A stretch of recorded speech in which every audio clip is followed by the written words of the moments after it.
Hello everyone. Our team's topic is virtual communication and leadership.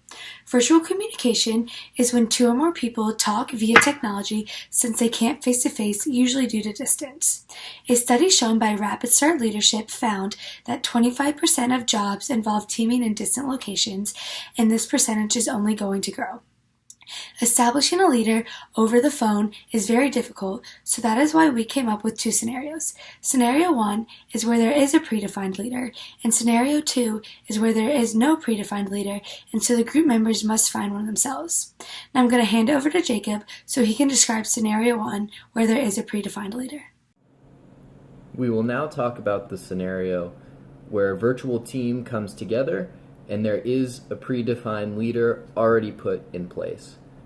So, as the predefined leader, it is important to be wary of many of the challenges that virtual teams often face.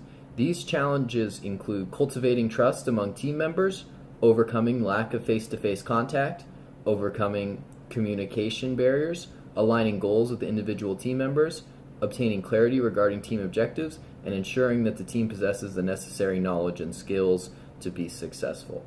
So the first thing that the leader should do is establish ground rules for the meeting. And these ground rules can be something along the lines of understanding and accepting the diversity among the team, being patient with each other and with the technology, and encouraging people to ask questions whenever they are in doubt.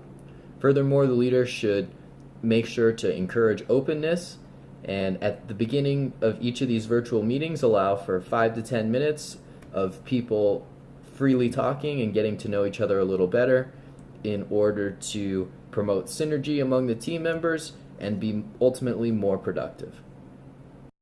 So the way non-predefined leader groups works is when management decides to put a team together without actually establishing who would actually lead the project.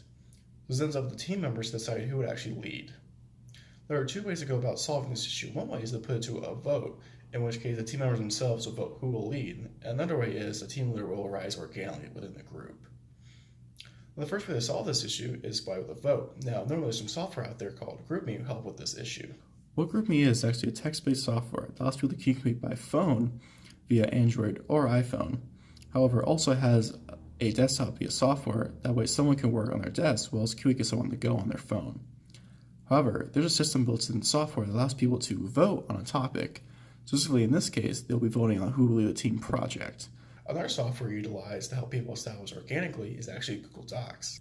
The way Google Docs works is it actually allows team members to share a project with each other, allows them to communicate via the chat feature, or highlight certain portions to check their work with others.